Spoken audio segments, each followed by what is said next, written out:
So, let's continue with Baron Trump's marvelous underground journey and find out where he is next after seeing two giant silver candelabras with fueled flames. Here we go, chapter 15. O great Don Fum, master of all masters, what do I not owe thee for having made known unto me the existence of this wonderful world within a world? Would that I had been a worker in metal, I would not have passed the glorious portal at which I had halted without having set in deep intaglio upon its silver columns the full name of the most glorious scholar whom the world has ever known. Bulger had warned me that this gateway was guarded, and therefore I entered it cautiously, taking care to peer into the dark corners, lest I might be a target for some invisible enemy to hurl a weapon at. No sooner had I passed the gateway than three curious little beings of about my own height threw themselves swiftly and silently across the pathway. They wore short jackets, knee breeches, and leggings reaching to their ankles, but no hats or shoes, and their clothes were profusely decorated with beautiful silver buttons. Their hands and feet had heads seemed much too large for their little bodies, and pipe-stemmy legs, and gave them an uncanny brownie look, which was greatly increased by the staring and glassy expression of their large round eyes.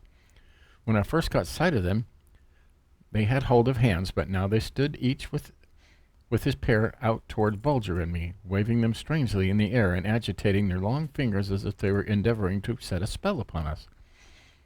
I imagined that I could feel a sensation of drowsiness creeping over me, and made haste to call out, "Nay, good people, do not strive to set a spell upon me. I am the illustrious explorer from the upper world, Sebastian von Troop, and come to you with most peaceful intent."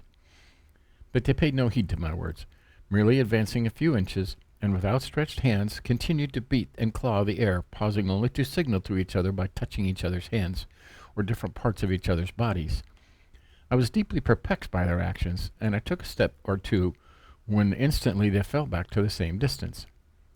"All men are brothers," I exclaimed in a loud tone, "and carry the same shaped hearts in their breasts. Why do you fear me? You are thrice my number, and in your own home. I pray you stand fast and speak to me." As I was pronouncing these words, they kept jerking their heads back as if the sound of my voice were smiting them in the face. It was very strange. Suddenly one of them drew from his pocket a ball of silken cord, and deftly unrolling it, tossed one end towards me. It flew directly towards me, for its end was weighted with a thin disk of polished silver, as was the end retained in the hand of the thrower. His next move was to open his jacket and apparently press this disk against his bare body right over his heart. I made haste to do the same with mine, holding it firmly in place. This done, he retreated a step or two until the silken cord had been drawn quite taut. Then he paused and stood for several instants without moving a muscle, after which he pressed the disc to one of his companions, who, having pressed it against his heart, in turn passed it to the third of the group. With the quickness of thought of truth now burst upon me, the three brownie-like creatures in front of me were not only blind, but they were deaf and dumb. The sense upon which they relied, and which of them was most marvelous keenness, was the sense of feeling.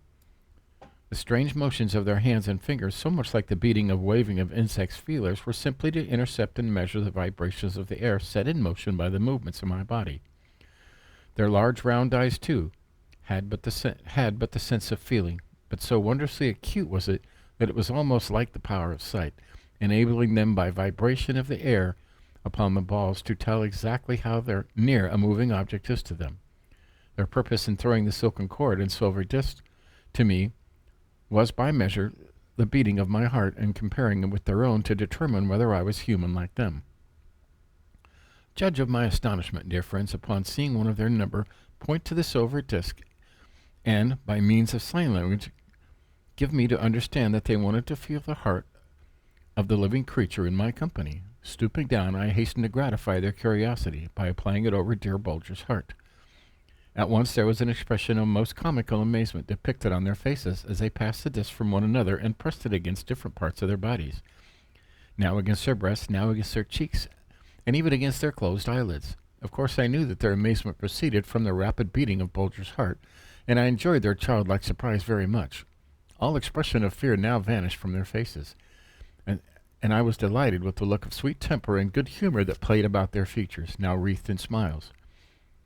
Slowly and on tiptoe they drew near Bulger and me for several minutes, amusing themselves mightily by running their long flexible fingers hither and thither over our bodies.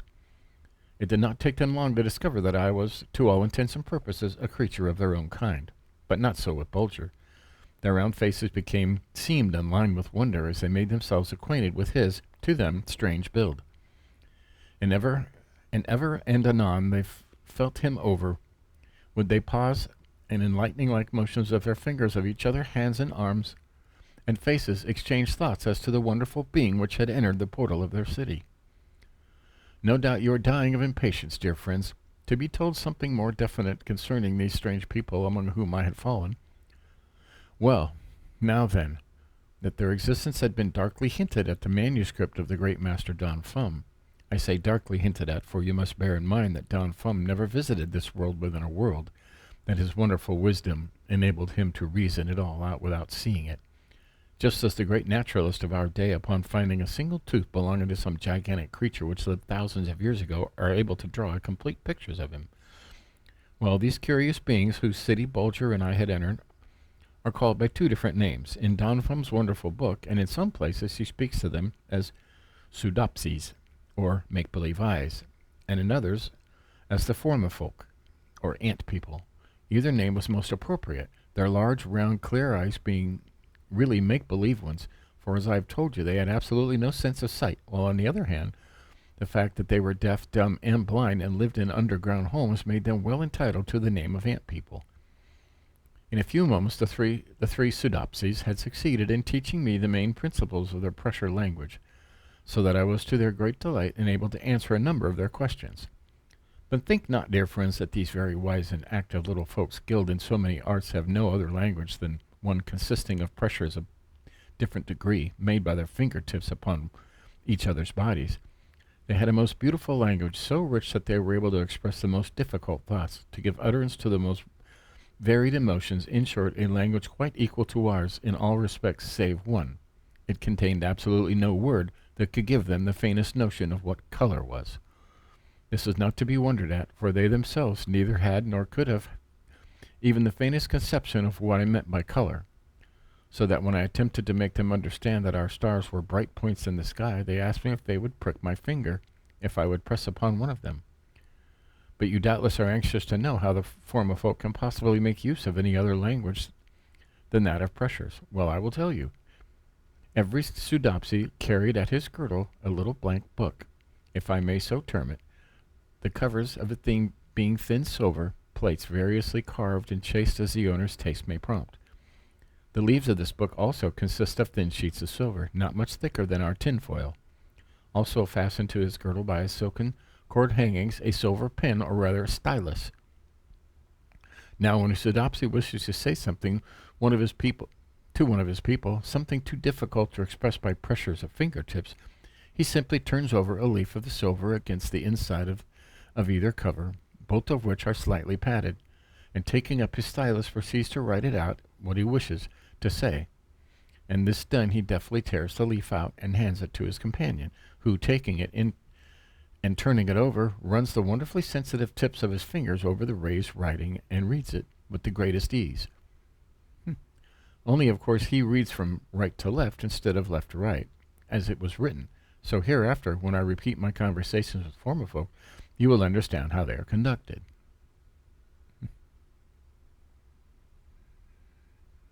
Yeah. Pictures. Okay, let's go on to chapter 16. Although thousands and thousands of years had gone by since the Formifolk had, by constant exposure to the flicker and glare of the burning gas which their ancestors had discovered and made use of to illuminate their underground world, gradually lost their sense of sight, and then in consequence of the deep and awful silence that forever reigned about them, had also lost their sense of hearing, and naturally thereafter their power of speech. Yet, marvelous to relate, they still kept within their minds dim and shadowy traditions of the upper world and the mighty lamp, as they called the sun, which burned for 12 hours and then went out, leaving the world in darkness until the spirits of the air could trim it again.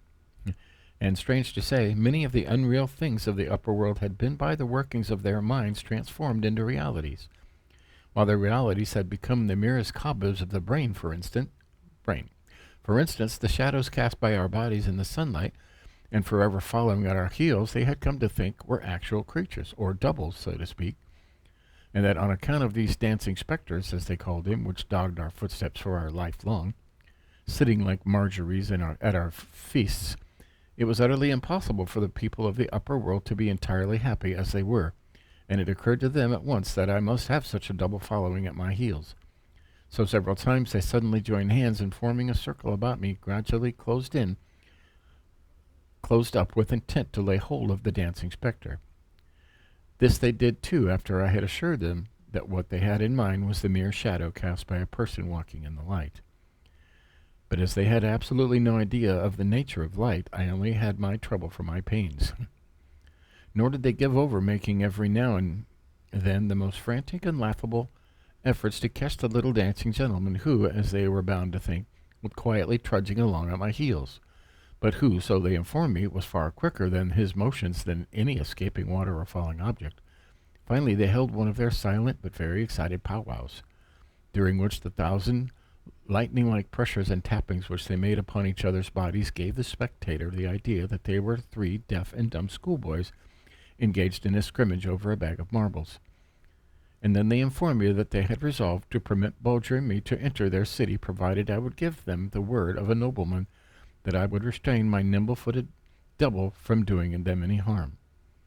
I made them a most solemn promise that he should behave himself, whereupon they greeted both Bulger and me as brothers, stroking our hair, patting our heads, and kissing me on the cheeks, and, what was more, they told us their names, which were Long Thumbs, Square Nose, and Shaggy Brows. All this time I had been every now and then casting anxious glances ahead of me, for I was dying of impatience to enter the marvelous city of the ant people.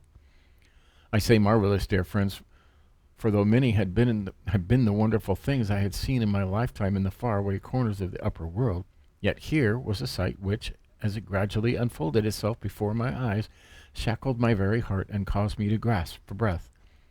It was with no little surprise on the very outset that I discovered that the walls and floor of the beautiful passage through which the Soodopsies were leading Bulger and me were of pure silver, the former being composed of polished panels ornamented with finely executed chasings and carvings, and the latter, as it had in fact all the floors and streets and passages of the city, having upon their polished surfaces slightly raised characters which I will explain later.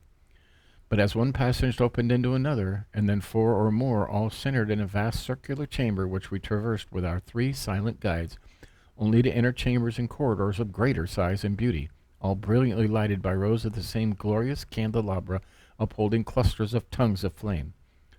I could compare the scene to nothing, save a series of magnificent ballrooms and banquet halls out of which the happy guests had been suddenly driven by deep and awful rumble of an earthquake shock, the lights having been left burning. Now the scene began to change. Long Thumbs, who was leading the way, and in whose large palm my little hand lay completely lost, suddenly turned to the right and led me up an arched way. I saw that we were crossing a bridge over a stream as black and sluggish as the Leith itself. But such a bridge, never had my eye rested upon so light and airy a span, springing from bank to bank, not the plain and solid work of stonemason, but the fair cunning result of a metalwork of skill like a labor of love, delicate yet strong, and almost too beautiful for use. 2 rows of silver lamps of exquisite workmanship crowned its gracefully arching sides, and when we stood upon its highest bend, Long Thumbs halted and wrote this on his tablet. Now, little baron, we are about to enter the dwelling place of our people. The head is large, and there is no doubt much wisdom stored away within thy brain. Make use of it as not to disturb the perfect happiness of our nation, for no doubt many of our people will be suspicious of thee, and for the first time in thousands of years a Soodopsy will lay him down to sleep, and in his dreams feel the touch of the dancing spectre of the upper world. I promised Long Thumbs that he should have no reason to be dissatisfied with me, and then making an excuse that I was weary, I feasted my eyes for several moments upon the glorious scene spread out before me. It was the city of the Formifolk in all its splendor, a splendor, alas, unseen by, unknown to, the very people dwelling in it. For to them its silver walls and arches and endless rows of glorious candelabra uplifting their countless clusters of never-dying jets of flame, its exquisitely carved and chiseled portals and gateways, its graceful chairs and settees and beds and couches and tables and lamps and basins and ewers and thousands of articles of furniture, all in purest silver, hammered or wrought by the cunning hands of their ancestors while they were possessed of the power of sight, could only be known to these, their descendants, by sole sense of feeling. From the lofty ceilings of corridors and archways, from the jutting ornaments of the house fronts, from cornice and coping from the four sides of columns and from the corners of cupolas and minarets, here and there and everywhere hung silver lamps of more than oriental beauty, form, and finish, all with their never-dying tongues of flame, sending forth the soft, though unsteady light to fall upon sightless eyes. But yet these countless flames, by aid of which I was enabled to gaze upon the splendor of the city of silver palaces, were life if not light to the Soodopsies, for they warmed these vast subterranean depths and filled them with a deliciously soft and strangely balmy air. And yet to think that Bulger and I were the only two living creatures to be able to look upon this scene of almost celestial beauty and radiance. It made me sad and plunged me into such a fit of deepest abstraction that it required a second gentle tug of Long Thumb's hand to bring me to myself. As we crossed the bridge and entered the city proper, I was delighted to note that the streets and open squares were ornamented with hundreds of statues, all in solid silver, and that they represented specimens of a race of great beauty of person. And then it occurred to me how fortunate it was that the Soodopsies could not gaze upon these images of their ancestors and thus become living witnesses of their own woeful falling away from the form of physical grace of their race. Now, like human ants that they were, the Formifolk began to swarm forth from their dwellings on every side of the city, and my keen ear caught the low shuffling and sound of their bare feet over silver streets as they closed in about us, their arms flashing in the light, and their faces lined with strange emotions as they learned of the arrival among them of two creatures from the upper world. They were all clad, men and women, alike in silk garments of a chestnut brown. I at once concluded that they drew this material from the same sources as the Minkies, for, dear friends, you must not get an idea that the former folk were not well deserving of the name which Don Fum had bestowed upon them. They were genuine human ants, and except when sleeping, always at work. It was true that since their blindness had come upon them, they had not been able to add a single column or archway to the Silver City. But in all the ordinary concerns of life, they were quite as industrious as ever, chasing, carving, chiseling, planting, weaving, knitting, and doing 1,001 things that you and I, with our two good eyes, would find hard to accomplish. I made known to Long Thumbs the fact that Bulger and I were both very tired and weary from our long tramp, and that we craved to have some refreshment set before us, and then to be permitted to go to rest at once, promising that after we had several hours' good sleep, we would take the greatest pleasure in being presented to the worthy inhabitants of the Silver City. It was astonishing with what rapidity this request of mine spread from man to man. Long Thumbs made it known that to two at the same time, and these 2 to 4, and 4 to 8, and these 8 to 16, and so on. You see, it wouldn't take long at that rate to tell a million. Like magic, the form of folk disappeared from the streets, and in a short and orderly confusion faded from my sight. Bulger and I were right glad to be conducted to a silver bedchamber, where the traveler's every want seemed to be anticipated. The only thing that bothered us was we had not been accustomed to keep the light burning upon going to bed, and this made us both a little wakeful at first, but we were too tired to let it keep us from dropping off after a few moments, for the mattress was soft and springy enough to satisfy anyone, and I'm sure that no one could have complained that that house wasn't quiet enough. So, there you go. That was 2 chapters. It's getting exciting. He's in a new world right now. We'll leave it there. Catch up if you haven't. These are all in the Storytime playlist on my Godsinger channel. And they're numbered, and that was chapter 14 and 15, I believe. We'll continue next time. Until then, keep reading. Catch up. See you later.